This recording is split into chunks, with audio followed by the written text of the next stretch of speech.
What's up, everybody? Welcome to episode 88 of Value Town. I'm ChanManV, and joined today by Noxious. What's up, man? Not much, dude. Just kind of waking up. My brain, my body's been awake and moving for the entire day, but my brain is still in the process of making its way to the conscious level of my mind, I guess. I'm just so tired, and I can't help it. But we have a special guest, I guess, today. Like, we've seen Zalae come back. At this point, he's kind of furniture. He's a host at this point. That's right. But RDU's come on the show today to discuss some interesting topics. So that's right. And so Noxious just did my job there, introducing you guys. But yeah, we got Zalae, of course. Hey, Zalae, what's up? Greetings. Oh, we're going well met, Bren Broad style here. Yeah, I just speak in Hearthstone emotes now. That's right. Good stuff. And then RDU, our guest today. Hello Thanks there. for joining us. Like that Kevin Spacey poster in the back. Is that a poster or is that actually like a canvas type of thing? It looks. It's a canvas. It's a canvas, not a poster. Man, he's a hardcore House of Cards Yeah. fan. Nice, man. Yeah. All right, good stuff. Well, today, guys, we have a few things to talk about. We're going to talk about the decks that we've been playing, like we always do. Start off that way. Talk about some events. Dreamhack Bucharest happened. HCT America also this past week, and then HCT EU will be happening in the next few days. So we'll talk about some of the decks that some of those players brought, and then we'll have our big discussion on just HCT and the structure. What are some of the issues and ideas on how to improve it? Just all kinds of ideas. So the biggest thing is having a productive conversation about HCT and not just critiquing it and really not having ideas to help with it. At the end, viewer Q&A. You guys send your questions in as usual to you can just tweet them at me at ChanManV, or if you don't have Twitter for whatever reason or just lazy, you can go ahead and type them in the Twitch chat and we'll grab some from there too. Okay, guys, our week of Hearthstone. So what have you guys been doing? I mean, we'll get to the decks in a second, but anything cool related to Hearthstone outside of, I don't know, streaming? And RD, you've played some events, right, this week? Yeah, I've played the Dreamhack Bucharest, but other than that, I'm really practicing a lot for Last Call. I'm streaming, and then like off stream, I'm also like practicing and always thinking about Last Call because it's like the most important thing I got this year. So yeah, better use the opportunity well. You definitely better use the opportunity well. Given you props to you for qualifying for Last Call, and that's such a hard thing to do. Like, I tried and failed this year. I started a bit late, but man, it is so hard to get into Last Call, and it's quite an achievement just to get there. Yeah, thank you very much. And we'll definitely be talking about just how hard it is to qualify for Last Call, as well as what you get out of it, which is we'll definitely a debatable thing right now in the community. How about you, Noxious? What you been up to? I don't remember. Honestly, I don't think I've done very much, besides play a few meme decks here and there. I played Control Shaman again. He's recreationally doing some stuff right now. No, but the point is, when I play Hearthstone, recently I just haven't been doing much, just because I haven't had time to stream. I was busy with other stuff, but the little I did play was basically, Control Shaman, Heavy Control Warrior, we tried out Curator, Rogue as well, the whole Swashbuckler Huckster Rogue, that's, Noxious Drake. I don't know if you guys have seen that, but that was really cool. That list just caught my attention. With questing, too? With questing adventure, the all-in on either Edwin or questing type deck. And you don't play Azure Drakes, so it's really about those crazy plays because no one can answer them right now. There's no way for you to be punished by a huge questing into Conceal. Very often it's just a way for you to win. So I don't know. I've been playing mostly good decks with a fun twist, I guess. Isn't that every week? I think me and no, you. Not really. Sometimes I just play meme garbage. Oh, I see. I mean, I pretty much play do a lot the of same meme thing. garbage. You're overestimating me here, dude. I play mostly meme garbage, but a recent memory, the difference between so it's kind of crazy, but the difference between a bad deck and a competitive deck right now, the gap is so huge that the old stuff that used to be meme garbage just doesn't work. So you have to just take a good deck and tweak it a bit, as opposed to reinventing the wheel. I don't know. I feel like I haven't had much Not even like the slightest bit of success with just a pure fun deck. Like it doesn't Yeah. happen anymore. Yeah. You're saying the wacky stuff just gets butchered by Shaman. Yeah, it's crazy, right? Yeah, I know. Yeah. Punishment is so harsh. Rank 15 shamans, man, still too good for any It's true, kind of meme dude. deck. It will ruin you. Yeah, seriously. Okay, cool. Zalae, how about you, man? I mean, on stream, I've just been playing a lot of Control Warrior and that kind of stuff. Off stream, I got Golden Shaman, which also got me top 10 legend Jesus. because it's just Shaman. It's just shaman right now, exactly. We'll be taking a look at that shaman. Actually, that's be the first deck that we talk about. But yeah, just lots of it right now on ladder. Yep. Usually the most popular on ladder. I think it's the most popular. Obviously, events. I would say the druid's probably the most popular. But I mean, you bring both to events, right? Yeah, You bring Druid yeah. and Shaman every time. yeah, well, there's always little variances in the shaman. You know, other people prefer, just Yeah. a little bit more tempo, like a little bit more charge, and others go for a little bit more stability on the board. So there's some variations, but on the ladder, it's just all face, man. It's all face. Yeah, my Shaman Rage Shrine was Idol dominant Shaman's for a pretty while. weird. I'm excited to hear Artie you criticize it because it's definitely got some decisions that were made building it. All right, good Yeah, stuff. Shaman has so many tools that I even like played Reno Shaman on stream and like And I you can just still do You Yeah, can do yeah. anything. Shaman. Just way too many good cards. I personally like the dragon the dragon shaman I showed last week, right? And I tried some of the changes you made, and then I ended up just inadvertently just going just more of a control shaman, just dragon shaman, and it's been really, really good. Or at least I feel like it helps with a lot of the aggro decks, or it's able to heal, and create just the more range for the aggro shaman decks to have to, damage wise, have to actually put on you there. So you end up winning a lot of those matchups with that deck. Yeah, Control Shaman does have some really good tools, right? Like Elemental Destruction and Healing Wave are Yeah. very efficient. Like not a lot of classes have AoE and heal that are that good. Yeah. But despite that, their aggro tools are even better most of the time. Yeah, I mean, Halazeel's good, and then Bookworm's good. I mean, there's all kinds of tools for the control shaman, or at least the dragon shaman to Yeah, combat but I mean, right now. you did see the Alt F4 deck from AP Drop, right? Like the What the fuck? What's that? no, it's like Which you one's think that? like the Conceit Shaman with Faceless Manipulator and Earth Elemental. Oh, yeah, that just the was bog that's what shaman, people right? refer The to as the bog Bog creeper. Shaman or the Conceit Shaman. Yeah, yeah. But there's a list that AP Drop created, which is effectively running. It's running Justicar, Shuhard, and Shaman. It's running Harrison Jones. It's not running any of the power tools. So no Tuskar, no Trog, Okay. no like none of the stuff that you expect in Shaman. Basically, no Rock Biters even. And the deck is basically like if I had to take a choice in a mirror match of Shaman between aggro and this, I would play that control deck every time. It's so disgusting how much it shuts down.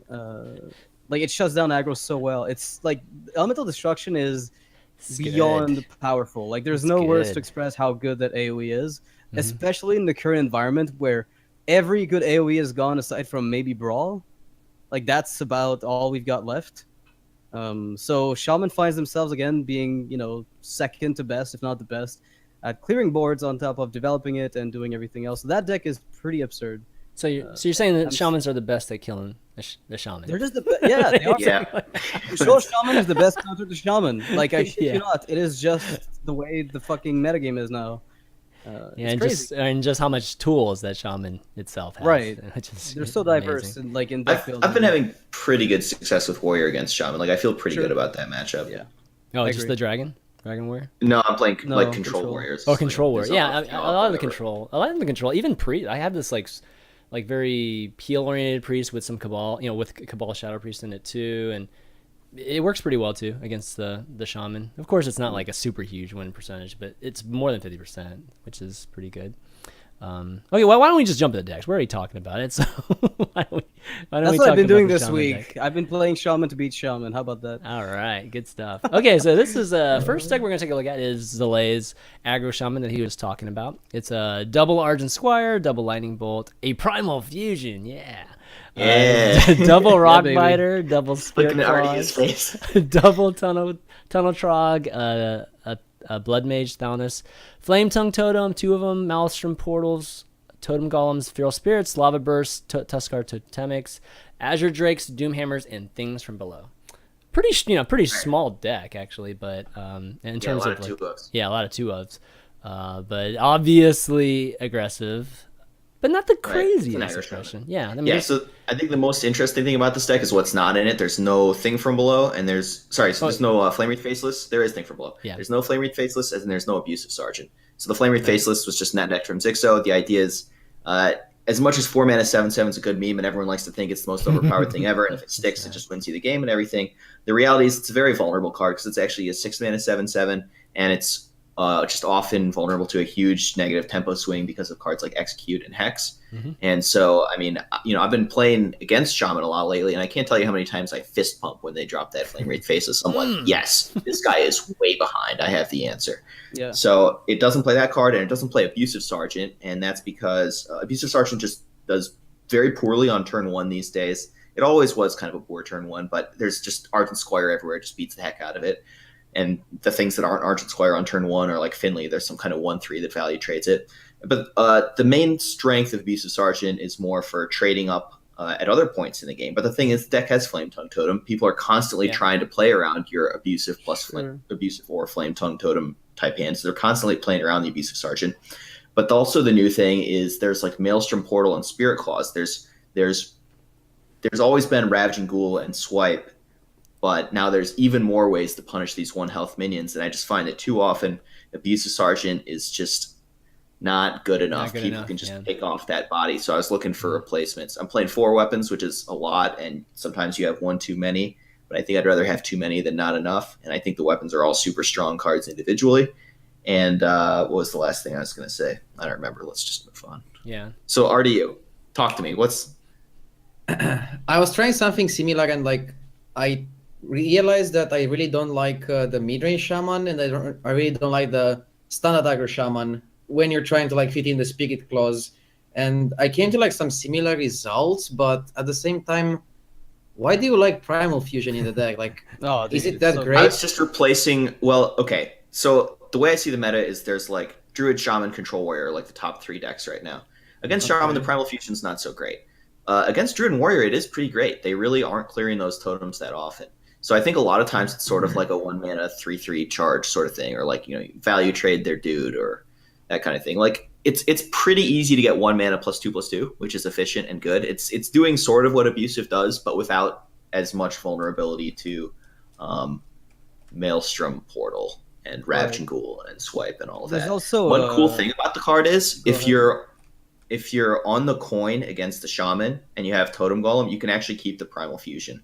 Because they go turn 1 pass, you go coin Totem Golem, they go Totem Golem, you Primal Fusion your Totem Golem and value trade theirs. And it's a lot better than Abusive would be there because you're not playing into Maelstrom Portal. Instead, you're just beating them up. I was going to say exactly that. I was going to say one of the best reasons to play the card right now is being on the coin with it, with Totem Golem, because it just gives you such a head start in the mirror match. So... Yeah, cool. I really like the card a lot more, I think, than people. I'm surprised RD doesn't like it, or I mean, you don't seem to like it as much. Am I wrong? Yeah, I'm not a big fan of Primal Fusion, but I like Spirit Claws. It's like a very powerful card, and like you can do like a lot of dirty things. Like your opponent doesn't know if you have Talons in your hand, and they just like play into it sometimes, and then you just hero power and hit it, and then they're like, ah. I saw Noxious had some tweet about that, and like he didn't really like the design. Oh, I hate Spirit Claws.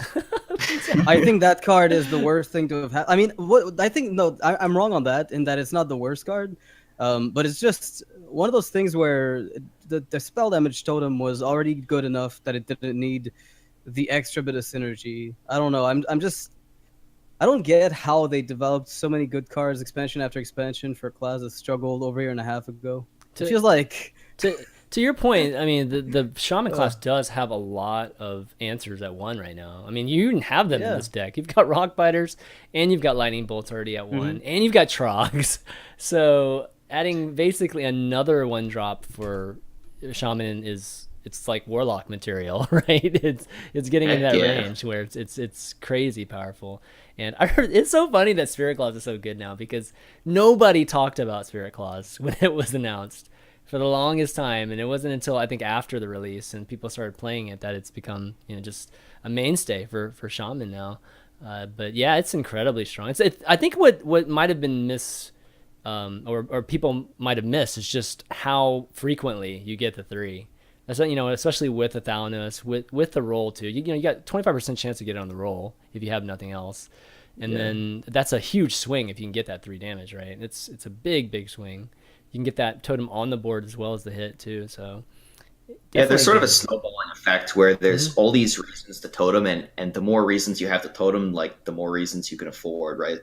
Like Things from Below is a super powerful incentive to click that hero power button when you're playing the shaman class. Yeah. And then you add on the Spirit Claws as another powerful incentive. Like Spirit Claws is a buff to Tuskar Totemic. It's stuff like that. It's like, it's a little bit dirty when you think about it. And then you add Primal Fusion to it. You just have more and more reasons. You end up clicking the button on turn 2 and not even feeling bad about it sometimes. Yeah. It's one of those things where Spirit Claws probably would have been good before, these Totem Golem releases and Tuskar Totemic releases.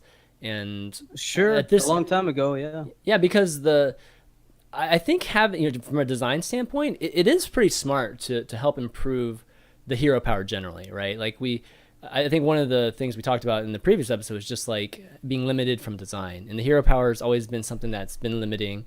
And things like Sir Finley was a good card that helps with that. It just gives a little bit of flexibility to choosing a different one.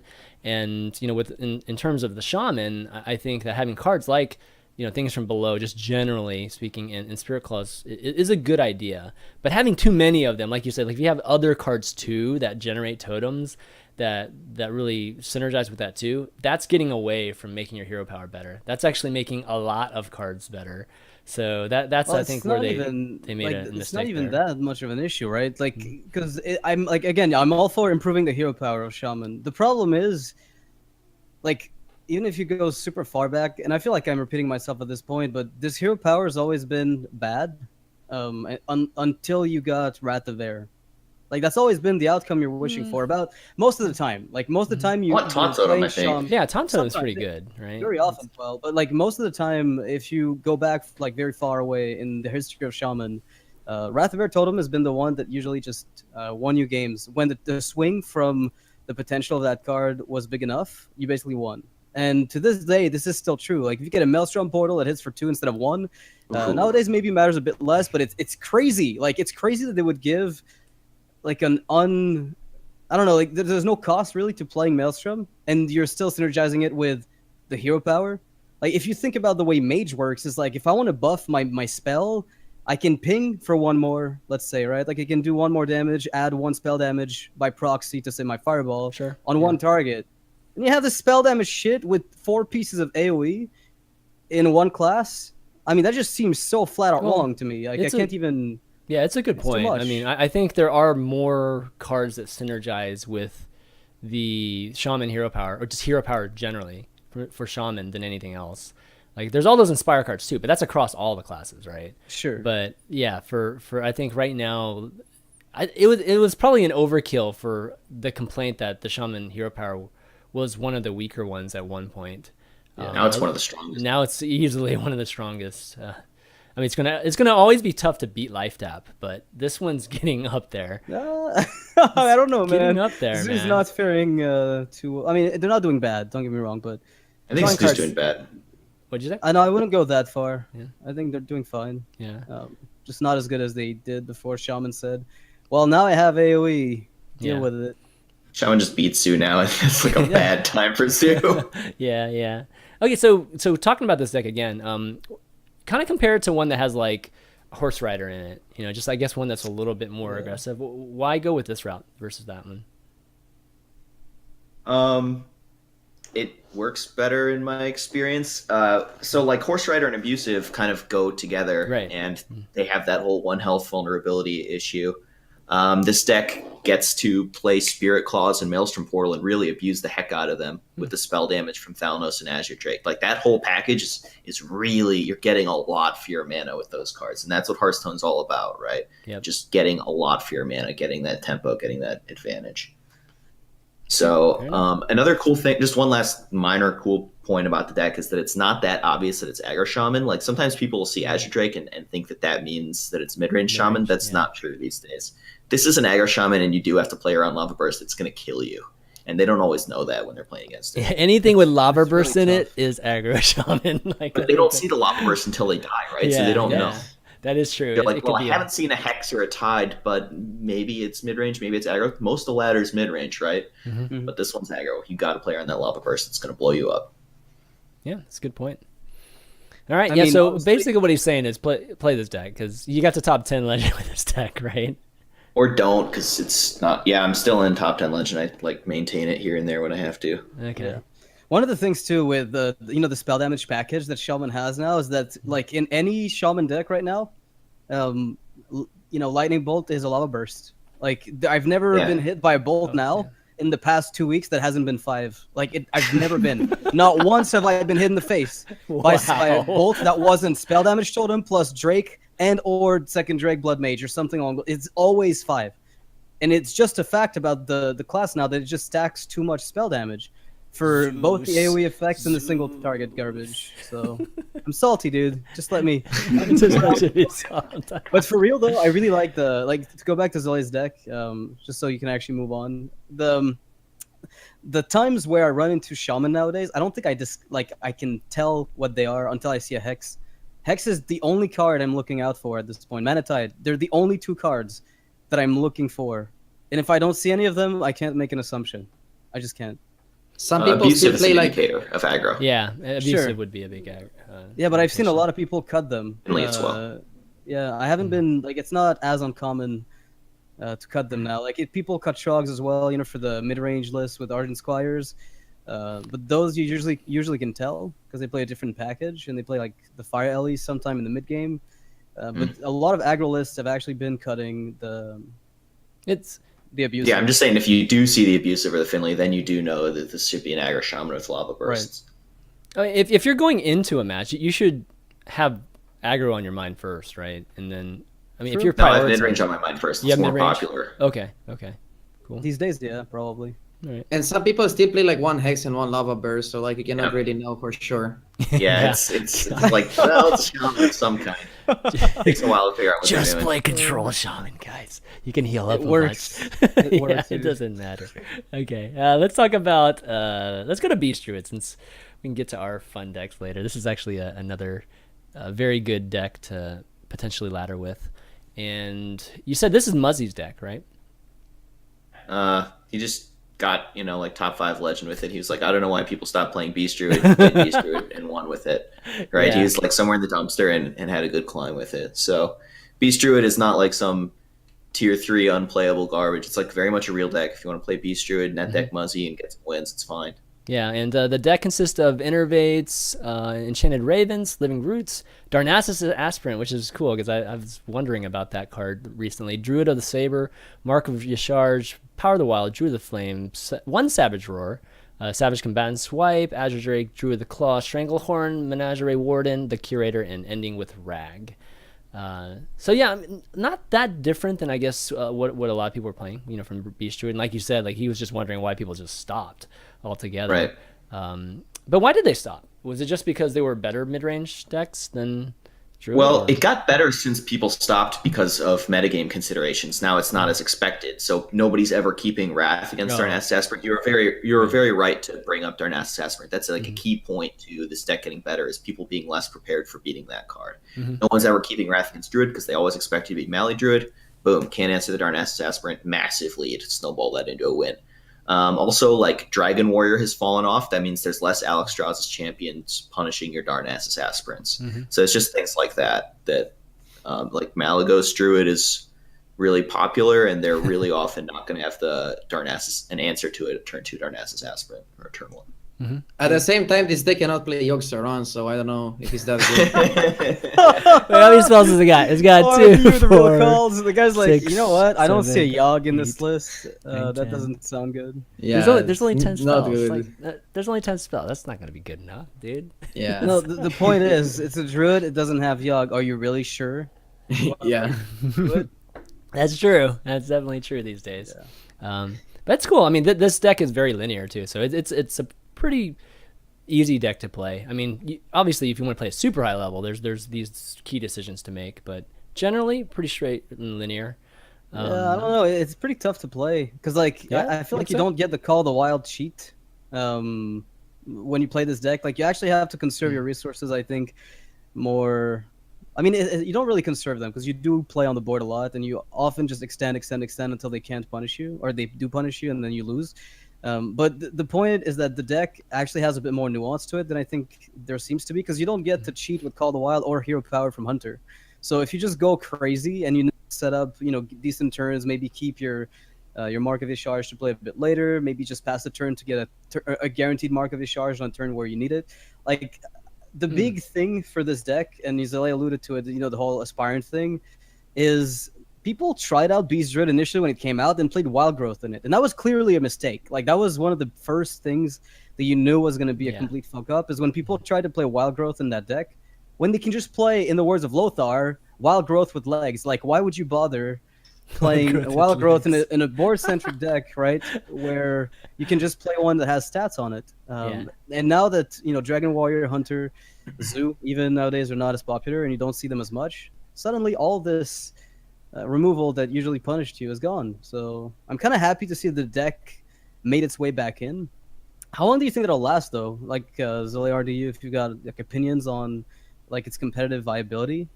Like, if it's expected, does it stay good? Not really. Maybe if they like do something with Yogg and like the other version stops being played, maybe this starts being played, and then people will say, "Oh, we want Yogg back because of this deck being a curved deck. I don't want to be curved by these Beast Druids. I want Yogg back. I want to get Yogged on turn 10." But by the way, I even forgot that Dionysus is in standard. I thought it like take it out. Oh my god. This guy, dude. This guy. All right. What do you? He's not wrong. But it's funny anyway. If we're looking at some of the cards, so how about the decision to use Druid of the Flame versus, say, Raptor? Druid of the Flame is like just more stable, trace better right now. Raptor is more like all in, and like in this meta, you don't want all in because the meta is like pretty aggro, so you want to like trade with the totems and stuff. While Raptor just dies to all the things. Plus a 4/7 is pretty good with Mark of Isharge. Yeah, that's a pretty big deal. Get it early. Turn 1, Druid of the Flame. Turn 2, Mark. You cycle, and you have a 4/7 to basically get the turn 5 guaranteed. It's the Druid like grub. your priest at that point. Yeah. Coinblade Mass Circle. Yeah, that's pretty much exactly what it is, right? That's true. It's the Druid Carrion Grub, man. It's definitely good. And then the Mazrai Warden, of course. Surprisingly, I don't see that happen. I mean, maybe it's because I just play so many control decks that this type of deck isn't as problematic for me. But I don't ever struggle with the Menagerie Warden turn for whatever reason. I don't know. And if they curve Tiger into Warden, it's a beating. I have a rough time with that for sure. Even when I'm playing like a Warrior, even if I have Brawl, they're still at 5/5 eating me at the end of it. Yeah, that's true. That's why Elemental Destruction. Sylvanas is probably the only good answer. And it's like a preemptive one. Sylvanas. So I mean, you see it coming, and it's a telegraph. But the thing is, they've got 2 Tigers, 2 Menageries. You've got 1 Sylve. Like I remember back when the card was announced. Menagerie Warden. Like the power level of the card is very high, regardless of what. Yeah, it's definitely impactful it is. Like it doesn't matter how many waves it's been making.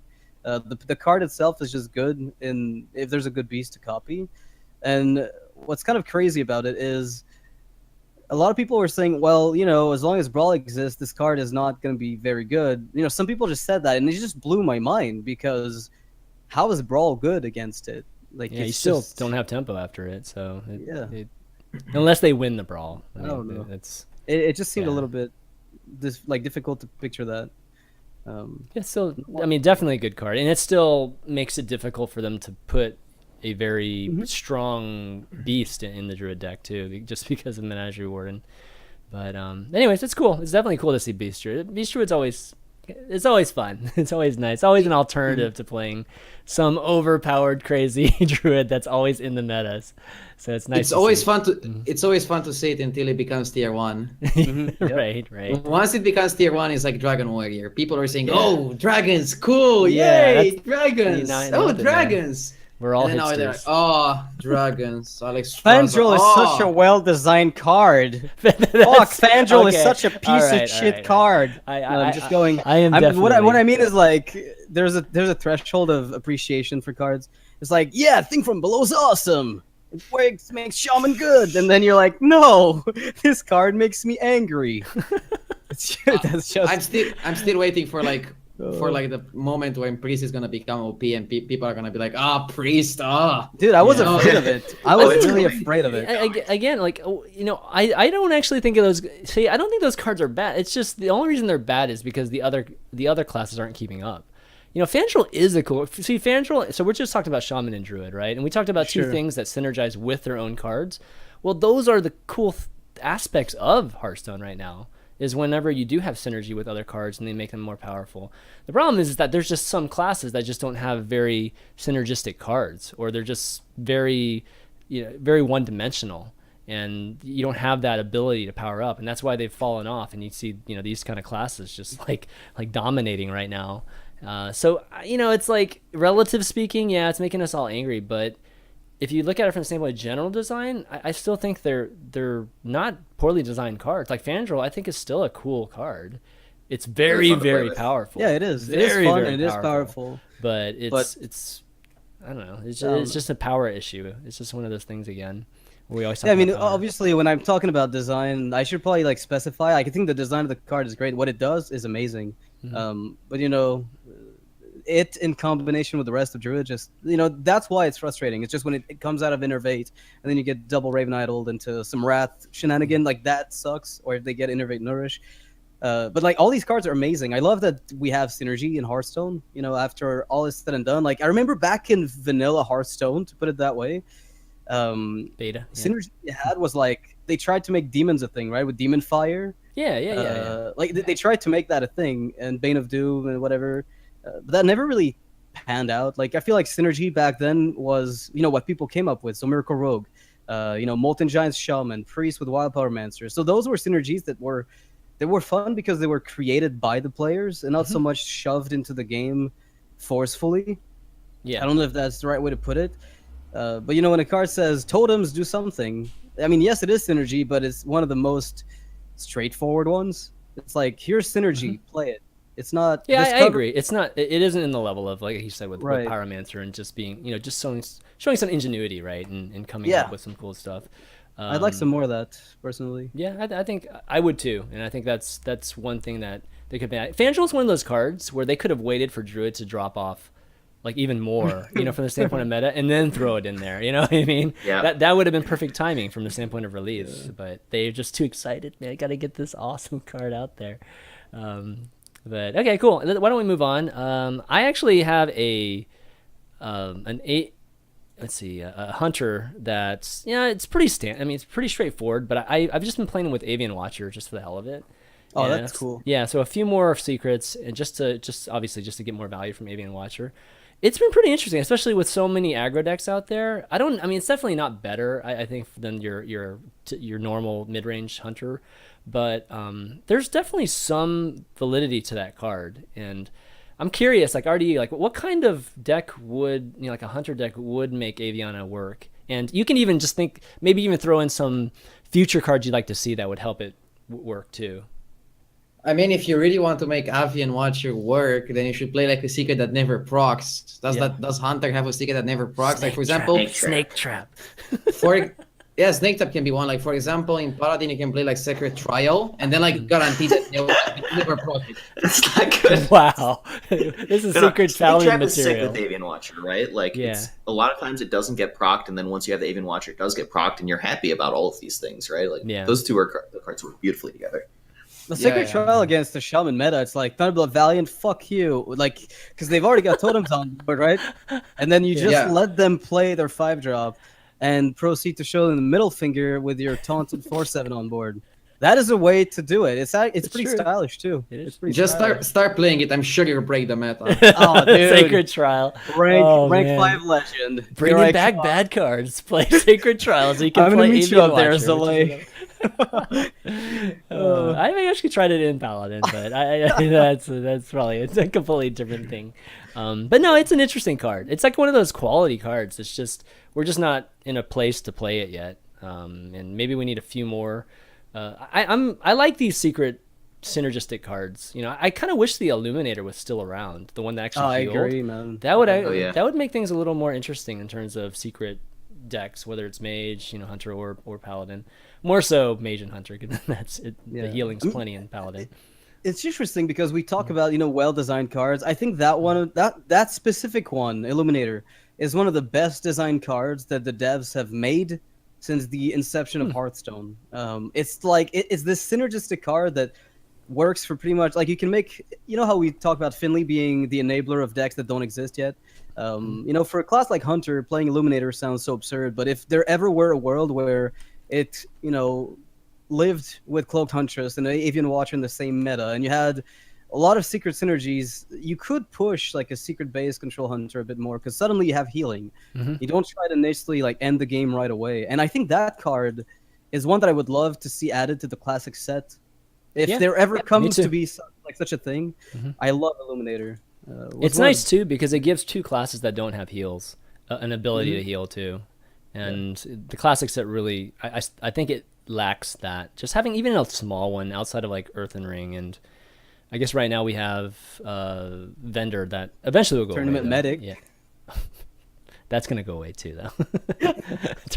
Tournament Medic. Yeah, we do have Sorry, that. I'm trying to stay positive. Yeah. Okay, well, why don't we talk about another druid here that Noxious brought, or it's a milled. This is wild, man. This is milled druid. It does have the Yogg just for RDU, and let's see what else has it got. It's got Moonglade Portal. Yeah, it's got all kinds of stuff. So I guess explain it. Oh, this one's not mill. Okay, you labeled it as mill. It's got Kodo Riders in this thing. Yeah, Holy it's crap. I'm playing 2 Naturalizes, 2 Holy Cold crap. Oracles. That's all the mill I've got. Okay, so All the mill you need. All the mill I need in Druid, and it's the only one you can even have, so it doesn't matter. Even if you want to put more, it's not there.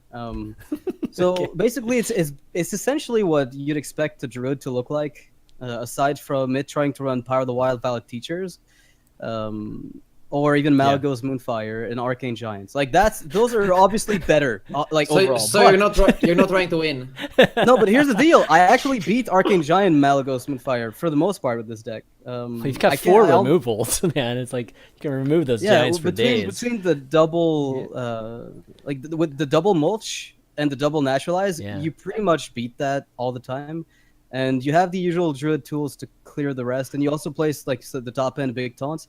The Coda Riders are interesting because I had Emperor Thorson at first in the list, and it just sucked. Like it just kind of did nothing because I'm not trying to Malagos anyone. So it was useless. And then I tried out a lot of 6-drops, and it just turned out to be irrelevant as a replacement. So I ended up cutting 1 Mire Keeper for a second Coda Rider, and that card is essentially just a value train, right? So the idea was just to have a value train, as opposed to playing, say, a Ragnaros and having to keep second Mire Keeper to ramp up. I just figured going for double 6 and getting the 3/5s was enough. And honestly, so far the deck is 5-1. And I'm granted it's rank 3, so I'm not going. It's not like I'm pushing top 10 legend, but I can probably get to legend with it if I stick to it. I beat Shaman with it. I beat a rogue that was trying to miracle me. They don't see it coming, which is the crazy part. Because they don't. This see one it looks coming, a lot like the you other win. one too. You just win. Yeah, this one you can disguise it for quite a bit, and they're just So saving resources for a long time. Yeah, like the sample size is not big enough yet, but the deck itself was one of the most fun Druid stuff.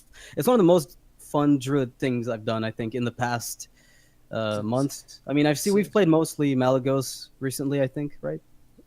Yeah, it's mostly been Malagos and Giant, and I mean, it was started off with the Violet Teacher one, and then it kind of escalated into that one. Okay, so be honest, how often do you win with the Yogg, right, with this deck?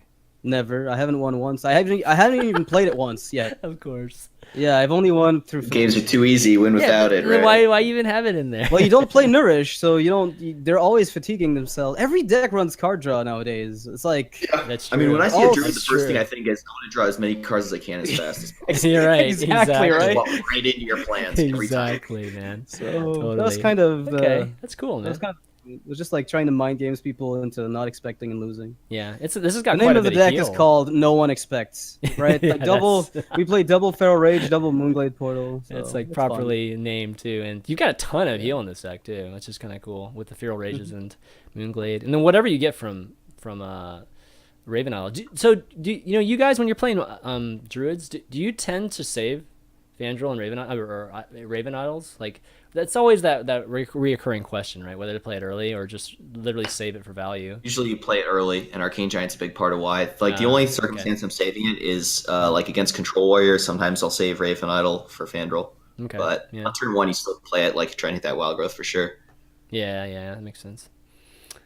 All right, well, that's going to be it for decks, guys. Good stuff, man. Lots of decks for you guys to try out, listening and watching. Why don't we talk about some events now with a couple events that that happened this past weekend, which were Dreamhack Bucharest, as well as the Hearthstone Championship Tour America Summer Championships. So RD, you played in Bucharest, and I think a lot of us saw that clip of your games, at least with Super JJ. How was the event overall? The event was good, but it could have been like a bit better. Like there were some like issues. Like the biggest one that I saw as a player is that we did a banning off stream, and that was like probably the most interesting thing that you could broadcast and like also like give the casters time to like talk about it. Because like you have an interesting format, but you play it off stream, and then like the viewers are confused, and the casters have like 2 minutes to explain why every player banned, and like the casters are just like confused sometimes, and like they don't know how to explain properly. And then it would have been way better if the bans were like live on stream with like a clock or something to just like show everything. That would have been like great. Yeah, they had an interesting format. They had a 9-deck format, which is cool. Yeah, like I love the 9-deck format idea. What I didn't love was like playing from like the bar chair. I don't know, that was like pretty uncomfortable. What are you talking about? That's a tap room, man. You don't like that? You don't like the feel to it? No. You're not a role player. No. You're not a role player, No. RD. I can see that. Like I understand my opponents also played from that too, but like just making every player play worse is not really the best thing you can do for a tournament. But that's That could be fun. You could have a tournament where everyone has to stand on their tiptoes the entire time, or else they just lose. You got to run a mile in between each of your the cards you play.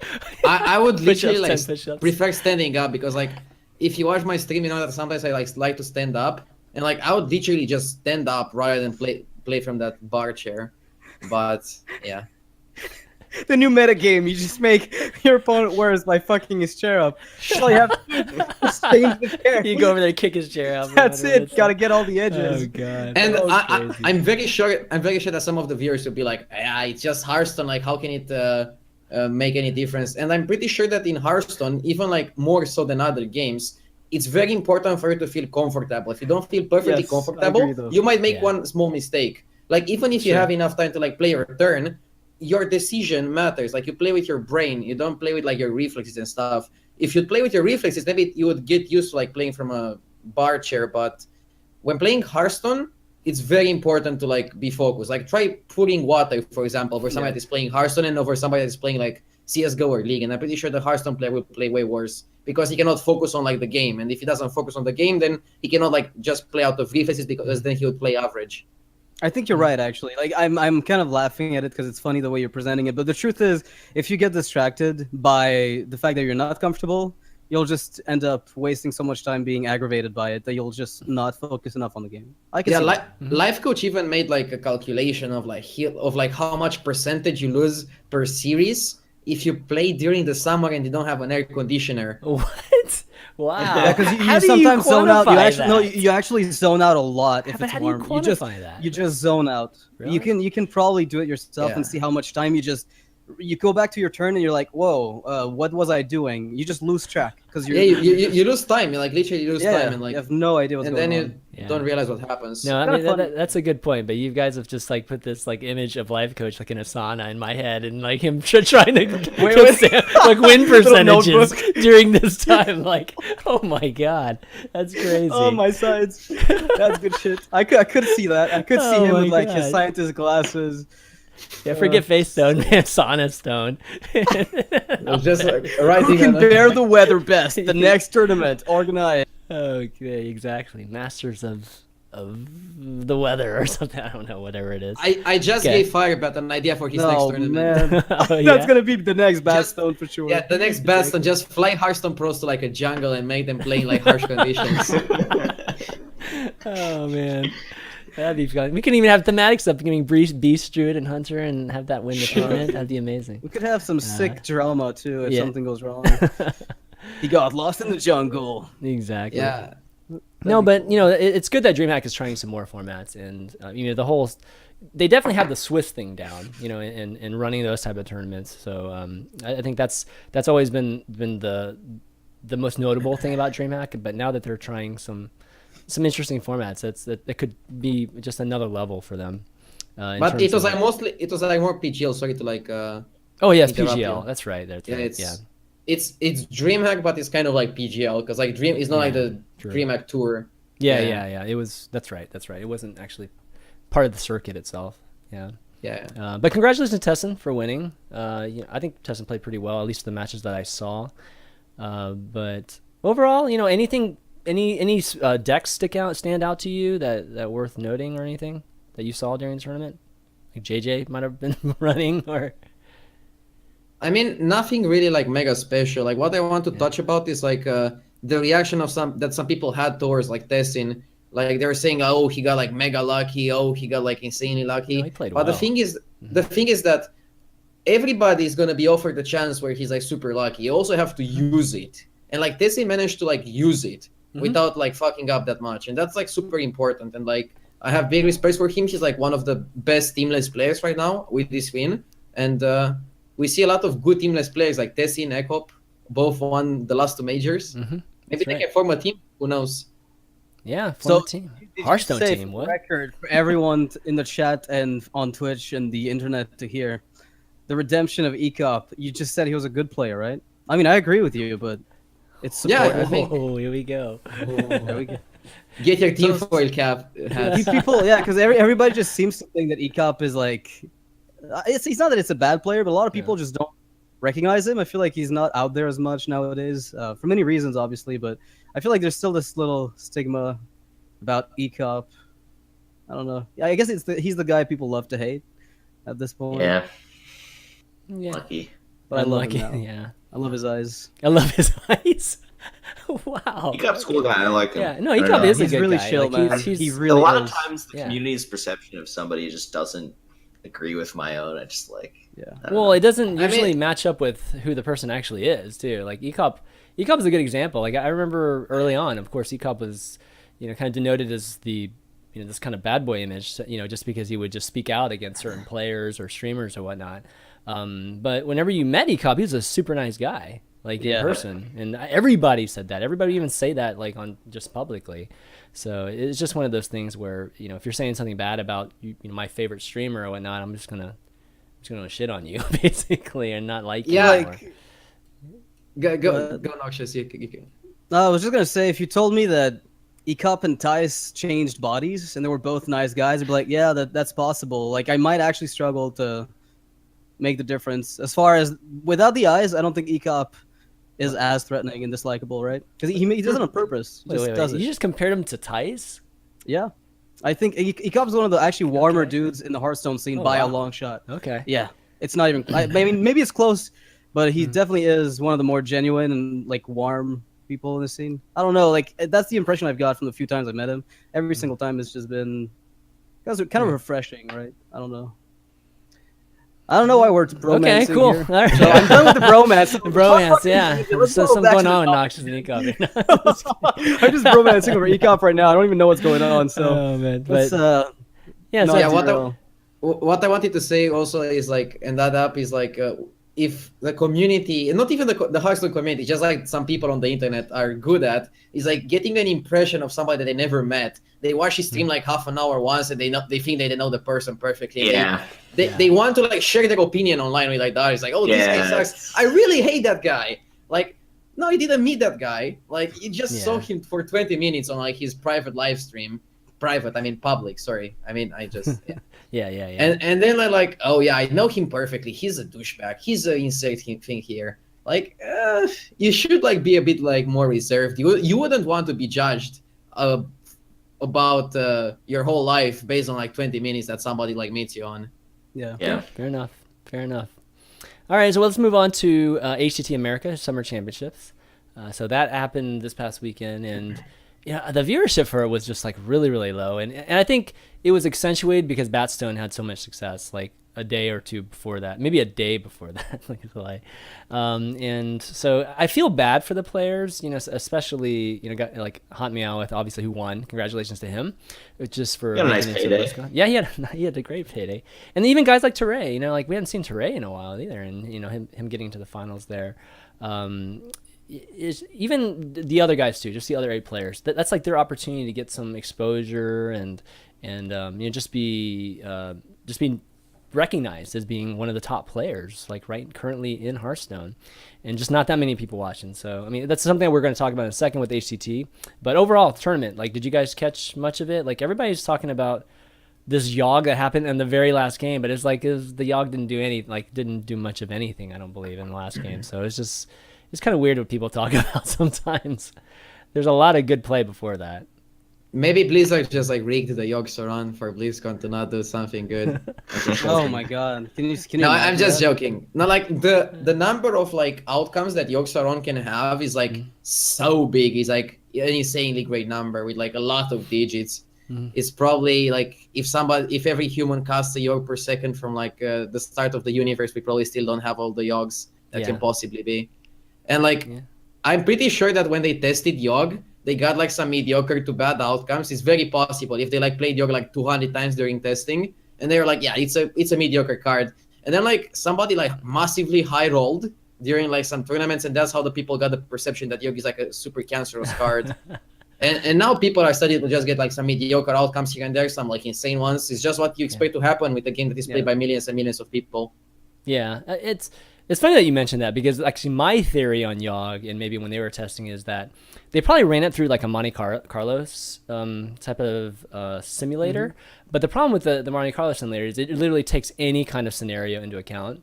And what's happening with competitive Hearthstone is that it's mostly being played when they're behind. So I think Yogg is better when you're behind, when there's more of your opponent's minions on the board, and the outcomes are generally better. So I think that's maybe why it's been skewed that way. And then you see players trying not to commit too hard to when they're playing against Yogg decks, and that's like their way of trying to manage the Yogg turn. And it's been working to an extent with some folks. I mean, some people are being forced to play Yogg on empty boards, just to see what happens. And mixed results there, obviously not as much consistency in good results. Sure. One thing I want to mention about Yogg is this most recent expansion, Karazhan's changed it significantly. Like, the portal cards make it's much less likely to clear the opponent's board and more likely to spawn stuff. So it doesn't play out quite the same as the old Yogg did. The old Yogg. Yeah. Like, you make it sound like Yogg changed. That's so funny. It really did change. It changed because of all the other cards being added. My expectations of it clearing are much lower. Yeah. As a result of Karazhan portal cards. Okay, and that's a big part of it, right? So. Yeah. I wonder what it looks like in Wild. I've actually not played Yogg in Wild at all. Like, what? I imagine that there are a lot of cards that we don't have anymore, but I wonder. Are Yogg decks good in Wild? Like, I know when I hear about Wild, N'Zoth is N'Zoth is crazy. in Wild. Right. And N'Zoth is a little bit too hard to not play, so you tend to not see Yogg, I think. Yeah. But who knows? Maybe there's room. You have Light Bomb. Yep, that's true.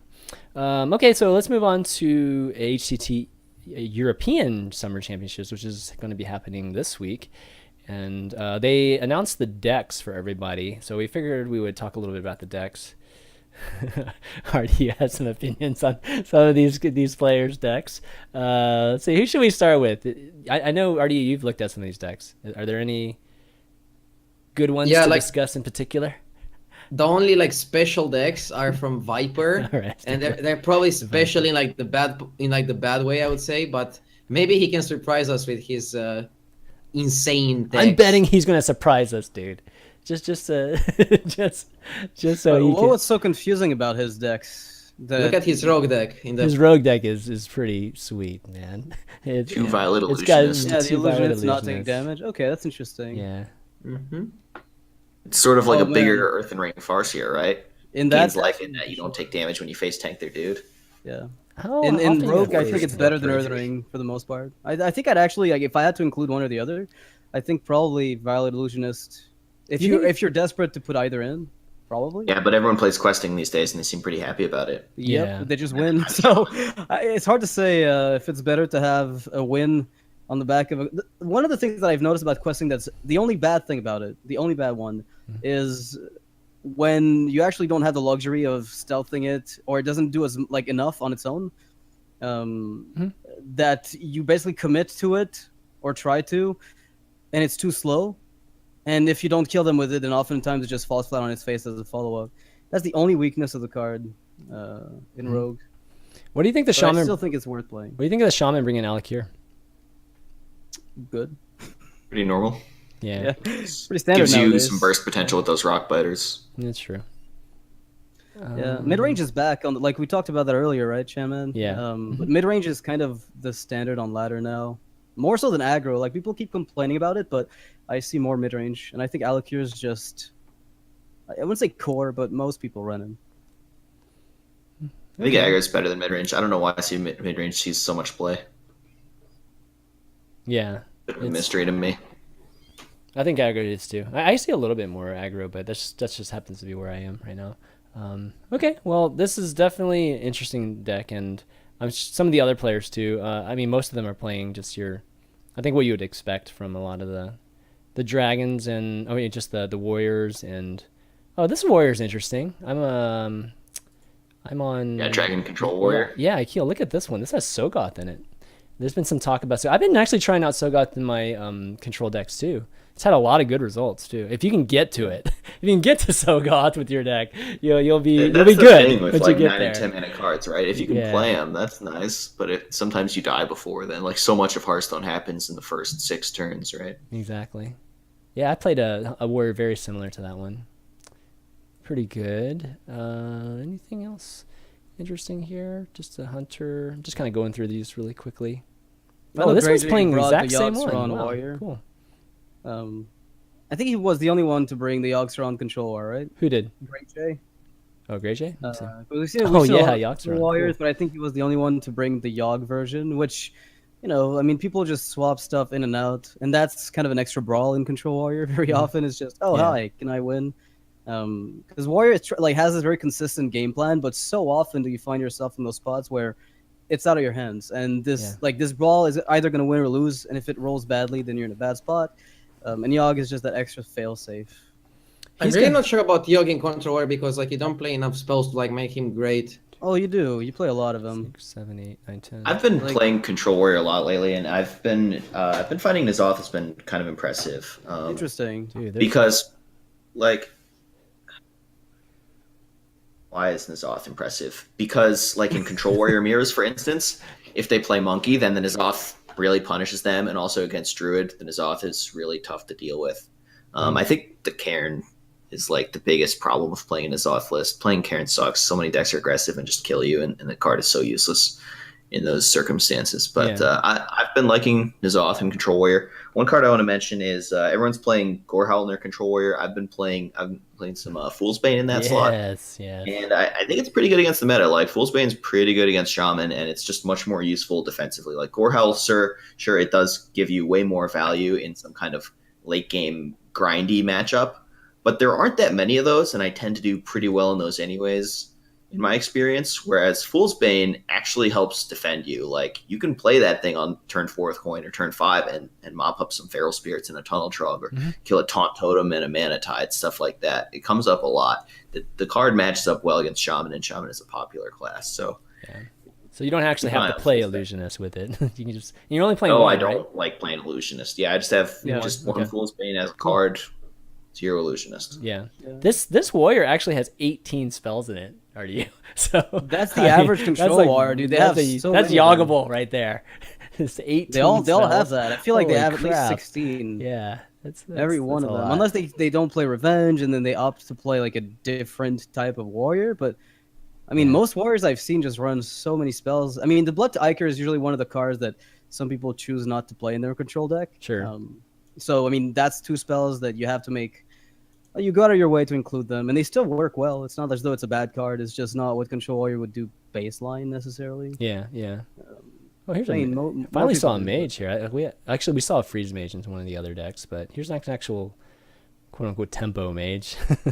And it's funny because it's from Dr. Hippie, which was like the control player in the prelims, and he always chose to play freeze. Now he's like, yeah, I'll just play tempo mage. Now I'll be the Metagame only one that people. brings Dragon Warrior. A Dragon Warrior is sick. I mean, I think the control version is better. I'm personally of the opinion the control warrior should have gone the control route, the Dragon War.